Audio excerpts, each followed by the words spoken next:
만약 여러분이요, 여러 가지 사정으로 며칠 집을 비워야 한다면요, 고양이는 어떻게 하는 것이 좋을까요? 호텔에 맡기는 것이 좋을까요? 펫시터를 고용할까요?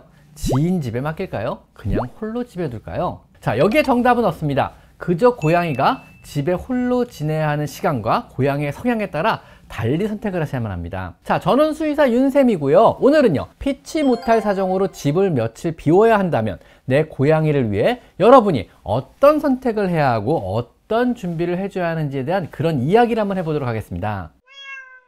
자, 우선은요, 3일 이내의 비교적 짧은 기간이라면요, 또한 고양이가 너무 어리거나 혹은 건강상의 문제가 없는 성묘라면은요, 사실 낯선 곳에 맡기기보다는요, 혼자라도 익숙한 집에 있는 것이 훨씬 좋습니다. 하지만 집에 홀로 지내는데 불편함이 없도록 철저히 준비는 필요합니다. 자, 그럼 고양이가 혼자서요, 3일 정도의 시간을 지내려면은요, 어떤 것을 주의해서 살피고 또 준비를 해줘야 할까요? 자, 첫째로 우선요, 먹거리를 굉장히 잘 준비해 주셔야 합니다. 집을 비우는 동안요, 먹을 사료량을 계산하고 변질되지 않는 건사료를 준비해 줍니다. 자, 이때는요, 당연히 자동급식기를 사용하는 것이 베스트입니다. 정해진 양을 정해진 시간에 계속해서 줄 수 있기 때문에 한 번에 사료를 먹어버리는 것을 막아줍니다. 또한 나의 부재로 인한 불안감을 어느 정도 덜어주게 될 것입니다. 휴인이 없더라도, 엄마가 없더라도, 아, 먹는 거는 정기적으로 정해진 시간에 나오는구나, 이러면 불안감이 덜어지는 거죠. 고양이가 여러분에 대한 애착이나 분리불안이 있는 것은요, 여러분이 대신 사냥을 해주는 엄마라는 인식 때문이기도 합니다. 자동급식기의 사용은요,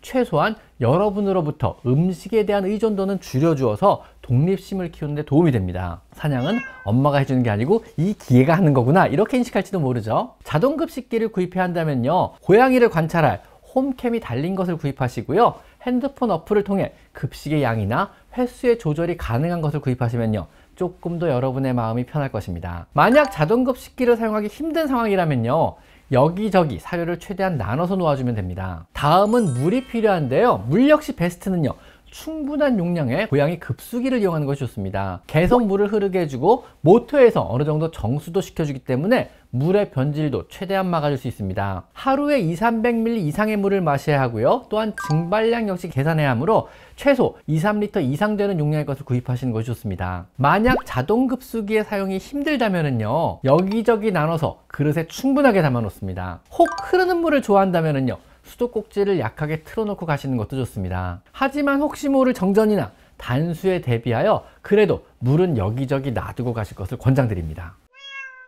세 번째로 화장실 역시 준비를 어느 정도 하셔야 하는데요, 우리의 부재 기간 동안 매일 화장실을 치워줄 수가 없기 때문에 이때는요, 자동 화장실이 추천됩니다. 하지만 자동 화장실을 잘 사용 안 하거나 혹은 불편할 우려가 있다면요, 충분한 수의 화장실을 두고 가실 것을 권장드립니다. 2일이라면 2개 화장실, 3일이라면 3개 정도의 화장실에 벤토나이트를 가득 채우고 가시면 됩니다. 깔끔한 성격의 고양이는요, 화장실이 너무 더러워지면요, 더 이상 사용을 안 하게 되고 참게 되고요, 그로 인해 변비나 방광염이 생길 수도 있습니다. 자동 화장실을 추가로 설치해 주거나 혹은 집을 비우는 기간만큼의 간이 화장실을 추가로 설치해 주고 가셔야 합니다. 또한 집안의 환경 역시 장기간의 부재에 따른 대비를 어느 정도 해주고 가셔야 하는데요, 적절한 실내 온도를 계속 유지하게 해줍니다. 여름철이라면요, 절대 실내 온도가 28도 이상 안 올라가도록 에어컨을 조절해 주셔야 하고요, 겨울철이라도요, 22도 이하로는 안 되도록 난방 시스템을 켜주고 가는 것이 좋습니다. 또한 조명 역시 신경 써주는 것이 좋은데요, 여러분이 없다고 또 고양이는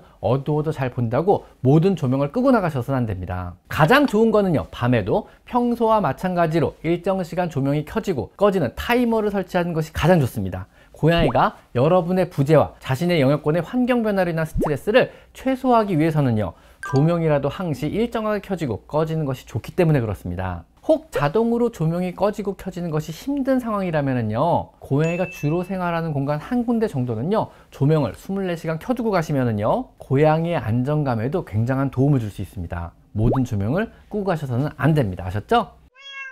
창가는 되도록 개방해 주시고요, 밖을 볼 수 있게 해주시면 더욱 좋습니다. 창가는요, 고양이에게 극장의 스크린이고 자신의 영역을 보호하기 위한 감시탑이며 다양한 드라마가 존재하는 커다란 TV고요, 느긋하게 일광욕을 즐길 수 있는 보라카이 해변이기도 합니다. 창가를 개방해 주시고 고양이가 느긋하게 쉴 수 있도록 캣타워나 해먹 혹은 푹신한 방석을 놓아준다면요, 고양이가 여러분의 부재에도 편안하게 일상을 즐길 수 있습니다. 혹시라도 불안한다면요, 펠리웨이나 카밍칼라 같은 보조대 역시 사용해 줘 봅니다. 혹시라도 여러분과의 애착 정도가 심해서요, 분리되는 상황에서 약간의 스트레스를 느낄 것이 걱정된다면요, 마음을 조금이나 안정시킬 수 있는 페로몬 제제도 함께 사용해 보는 겁니다. 센트리 카밍 칼라 같은 페로몬 칼라도 목에 걸어주시고요. 펠리웨이 같은 페로몬 제제의 훈증기 역시 집안에 틀어주고 가는 겁니다. 펠리웨이나 카밍 칼라는요, 고양이의 불안감을 낮추고 심신을 안정시키는 페로몬을 분비하는 성분으로요, 오래오래 사용하시면은요, 고양이의 정신적 안정에도 아주 약간의 도움을 주는 효과가 있습니다. 또한 외출 이전에요, 청소와 정리정돈을 철저하게 하셔야 합니다. 혹시라도 고양이가요, 가지고 놀다가 사고가 날 만한 것, 또 먹어서 사고가 날 만한 것들은 반드시 꼭 치우셔야 합니다. 바닥에 아무것도 없이 잘 청소하시고 쓰레기통은 반드시 비우고 가셔야 합니다. 그래도 만약에 여러분이 불안하시다면요, 이때는 패시터나 IT 기기의 도움을 받으셔야 합니다. 혹 홀로 오랜 시간 두는 것이 불안하다거나 고양이가 너무 오랜 기간 홀로 있는 것을 참지 못한다면은요, 패시터를 고용하는 방법도 있습니다. 요즘에는 많은 패시터 업체들이 있어서요, 방문하여 일정 시간 고양이를 돌봐주거나 혹은 밥과 물을 챙겨주고 화장실을 청소해주는 이런 서비스를 해주는 업체가 많습니다. 아니면 걱정이 되신다면은요, 홈캠을 설치하시고 고양이의 상태를 관찰하거나 혹은 홈캠을 통해 화면을 보며 고양이와 대화를 시도하거나 혹은 화면을 보며 간식을 던져줄 수 있는 훌륭한 펫테크 제품들도 많으니 한번 찾아보고 구입해보는 것도 좋을 것 같습니다. 물론 여러분이 집을 비우는 기간이 3일을 넘어 5일이나 일주일 정도라면은요, 반드시 패시터를 고용하거나 펫 호텔 혹은 지인의 집에 위탁을 맡겨야 합니다. 자, 지금까지 저는 수의사 윤쌤이었고요. 오늘은요, 여러분이 집을 오랜 기간 비운다면 고양이를 위해 어떤 것을 준비해야 하는지에 대한 이야기를 한번 해봤습니다. 자, 오늘은 여기까지 마이펫 상담소였습니다. 감사합니다.